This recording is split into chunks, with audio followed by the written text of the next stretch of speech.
Ali bin Abi Thalib beliau berkata, mata Rasulullah besar dengan bulu mata yang panjang.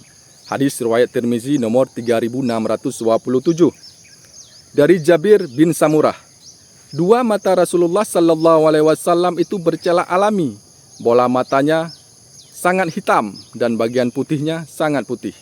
Hadis riwayat Muslim nomor 2339. Allah berfirman dalam Al-Quran surat An-Najm ayat 17. Penglihatannya tidak menyimpang dan tidak melampaui batas. Dalam tafsir ayat ini, para ulama menjelaskan bahwa Rasulullah sallallahu alaihi wasallam memiliki kendali penuh atas pandangannya dan tidak melihat sesuatu dengan penuh hawa nafsu atau tanpa tujuan.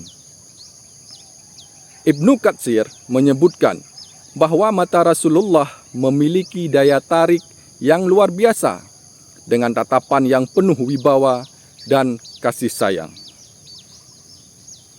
Kesimpulan, mata Rasulullah sallallahu alaihi wasallam besar dan indah dengan warna hitam pekat dan putih yang jelas, dilengkapi dengan bulu mata panjang dan tampak bercela alami, tatapan yang penuh wibawa, tajam namun penuh kelembutan, tidak liar namun terjaga dari hal-hal yang tidak bermanfaat.